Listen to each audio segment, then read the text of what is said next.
18 अप्रैल 2025 जमशेदपुर के एक community health officer को इस प्रकार उनके सर पर मारा गया कि उनको एक अस्पताल में रेफर करके दूसरे अस्पताल भी भेजा और वहां पर वो अभी क्रिटिकल सिचुएशन में अपनी जिंदगी और मौत के बीच में लड़ रही। ये वही CHO है, कम्युनिटी हेल्थ ऑफिसर है, जो गांव के उस इलाके में जाकर ट्रीटमेंट देती है जहां पर कोई भी अन्य हेल्थ केयर प्रोफेशनल्स जाना नहीं चाहते हो। पर जाए भी क्यों वहां पर, जब आपको पता होगा कि आपके जॉब की कोई वैलिडिटी नहीं है, आपका जॉब परमानेंट नहीं है, मिनिमम वेज से भी सैलरी आपकी कम है, आपका फ्यूचर इसमें सिक्योर नहीं है। इवन जो नर्सेज हॉस्पिटल ड्यूटी करती है उनका एक्सपीरियंस काउंट होता है, जो टीचिंग करती है उनका भी एक्सपीरियंस काउंट होता है, पर जो कम्युनिटी हेल्थ ऑफिसर में काम करती है वो एक्सपीरियंस उनके रिज्यूमे में काउंट नहीं होता।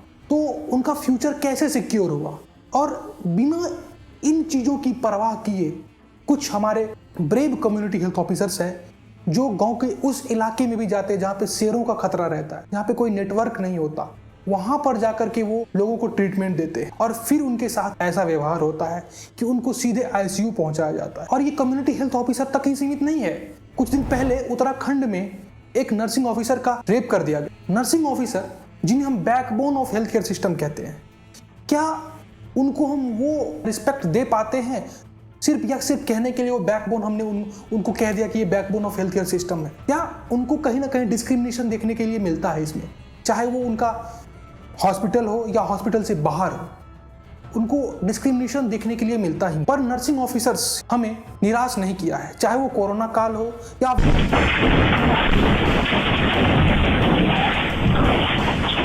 भूकंप को देख लो। दोनों ही स्थिति में जहां उनकी जान की बाजी लगानी थी, वहां पर उन्होंने अपनी जान की परवाह किए बिना लोगों की रक्षा की। पर हम उनके साथ क्या कर रहे हैं? यही सब कारण है कि भारत के most of the nurses abroad की तरफ शिफ्ट हो रहे हैं। इसीलिए तो भारत दुनिया का दूसरा सबसे बड़ा देश है जो कि नर्सेज को इंपोर्ट करता है। यहाँ की नर्सेज माइग्रेट करते हैं, चाहे वो गल्फ कंट्रीज हो, UK हो, USA हो, सिंगापुर हो, यहाँ से नर्सेज दूसरे कंट्री में जाती है और वो वहाँ पर अपने आप को प्रूव भी करती है कि मैं काबिल हूँ इसके। पर इंडिया में उनके साथ क्यों ऐसा होता है? इसके कई रीजंस हैं। हमारे सोसाइटी की स्टीरियोटाइप थिंकिंग। हमारे सोसाइटी वाले सोचते हैं कि नर्सेज को कुछ आता ही नहीं है, ये तो पढ़े लिखे ही नहीं है, ये सिर्फ कैमरा लगाने और इंजेक्शन देने का ही काम करते हैं। मैं उनको बताना चाहता हूँ कि हमारे नर्सेज आज के समय में ड्रग प्रिस्क्राइब भी कर सकती हैं और एनेस्थीसिया भी एडमिनिस्टर कर सकती है। हमारे देश में खुद नर्सेज की शॉर्टेज है, फिर भी हम बाहर के देशों में अपने नर्सेज को इंपोर्ट कर रहे हैं और हमारे नर्सेज इंडिया से जा रहे हैं। जो 1:4 होना चाहिए, 4 पेशेंट पे हमारा 1 नर्स होना चाहिए, वहाँ हम जनरल वार्ड की बात करें गवर्नमेंट हॉस्पिटल की तो 60 पेशेंट पे 1 नर्स होती हैं। और उनका क्या उनके हेल्थ पे अफेक्ट पड़ता है, नर्सेज के हेल्थ पे क्या अफेक्ट पड़ता है, ये किसी को पता नहीं। पेशेंट जो रहता है एक, उसका ज़्यादा से ज़्यादा समय किसके साथ बीतता है? वो नर्सिंग ऑफिसर के साथ बीतता है। वो उनको ज़्यादा से ज़्यादा केयर प्रोवाइड करते हैं।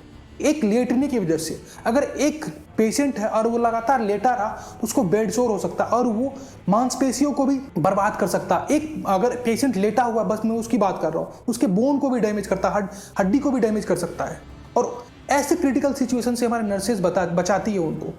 जब आप क्रिटिकल सिचुएशंस में होते हैं एट अ सडन, तो तुरंत आपके पास डॉक्टर अवेलेबल नहीं होता है।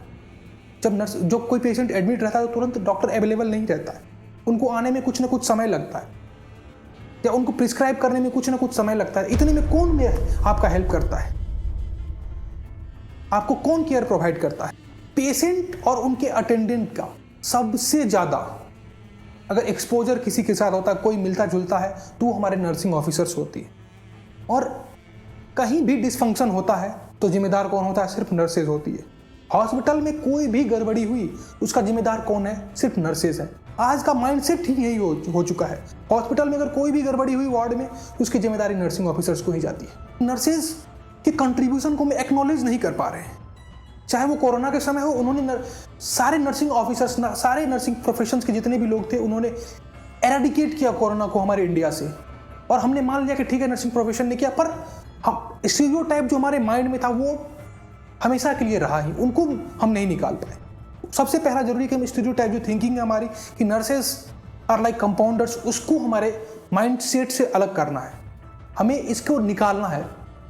और जिस प्रकार हमारे मन में डॉक्टर के लिए रिस्पेक्ट होता है, अन्य किसी भी हेल्थ केयर प्रोफेशनल्स के लिए इज्जत होता है, उसी प्रकार हमें नर्सेज को भी एक रिस्पेक्टफुल पोजीशन देना पड़ेगा हमारे सोसाइटी में। चाहे वो आईसीयू में हो या फिर इमरजेंसी में मरते हुए को बचाना या आईसीयू में मरे हुए को सीपीआर देकर दोबारा जिंदा करना, ऐसे कंट्रीब्यूशन को भी एक्नॉलेज नहीं किया जाता है नर्सेज का। और इससे क्या होता है, तो प्रोफेशनल रिस्पेक्ट घटती। अगर प्रोफेशनल रिस्पेक्ट नहीं आ पाती है तभी जाकर के कम्युनिटी में हमें रिस्पेक्ट नहीं मिलती है, और कम्युनिटी में रिस्पेक्ट नहीं मिलती है तभी ये स्टेरियोटाइप थिंकिंग हमारे माइंडसेट में आ जाती है, सोसाइटी के माइंडसेट में ये सारी चीजें आ जाती है। प्राइवेट हॉस्पिटल में क्या सैलरी है ये सबको पता है नर्सिंग ऑफिसर्स की। मेरा चैनल का भी यही मकसद है, मैं चाहता हूं कि इंडिया में नर्सेज को एक रिस्पेक्टफुल पोजीशन मिले, उनको सोसाइटी में रिस्पेक्ट मिले, और इसके लिए मैं लगातार इसको माइंडसेट को चेंज करने के लिए लगातार मैं वीडियो बनाऊंगा ही। ऐसा नहीं कि इंडिया में पूरा का पूरा नर्सिंग बर्बाद हो चुका, चौपट हो चुका है, यहाँ पे नर्सेस की कोई सोसाइटी में इज्जत ही नहीं है। इंडियन नर्सिंग काउंसिल हर एक कोशिश कर रही है कि इंडियन नर्सेज को अपलिफ्ट कराया जाए, उनको सोसाइटी में एक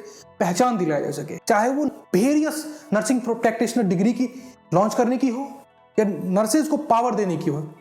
अब नर्सेज ड्रग भी प्रिस्क्राइब कर सकती है, डायग्नोस्टिक टेस्ट भी लिख सकती है, इवन एनेस्थीसिया भी एडमिनिस्टर कर सकती। तो इंडियन नर्सिंग काउंसिल कहीं ना कहीं इंडियन नर्सेज को अपलिफ्ट करने की तरफ चल रही है। और हम नॉर्सेट को कैसे भूल सकते, नॉर्सेट जो इंडियन नर्सिंग में रिवॉल्यूशन लाए। सबसे बड़ी बात, एम्स में जॉब करने का मौका मिला, रिस्पेक्ट मिला और पैसे भी मिले। तो हमारा इंडियन नर्सिंग कहीं ना कहीं रिवॉल्यूशनाइज हो रहा है, पर इसमें कुछ ना कुछ समय लगेगा। इन जो सोसाइटी की जो दीमक है, जिन्होंने ऐसा काम किया है, इनको सबसे पहले एराडिकेट करना पड़ेगा, इनके माइंडसेट को चेंज करना पड़ेगा, तभी जाकर के सोसाइटी में हम नर्सेज को एक अलग पहचान दिला पाएंगे। और जितने भी नर्सिंग ऑफिसर्स हैं, जितने भी सीनियर्स हैं, उनको भी एक साथ आना पड़ेगा, यूनिटी दिखाना पड़ेगा। ऐसा नहीं कि आप खुद में ही लड़ रहे हो।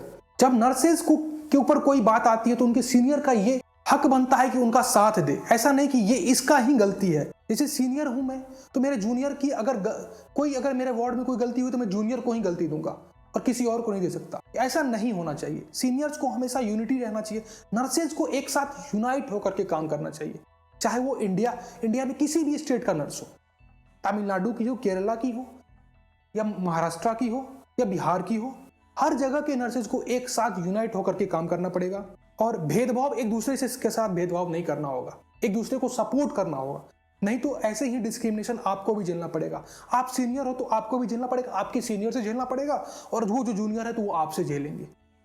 ऐसी माइंडसेट को आपको भी चेंज करना पड़ेगा और सारे नर्सेज को यूनाइट होकर के काम करना पड़ेगा। Thank you very much.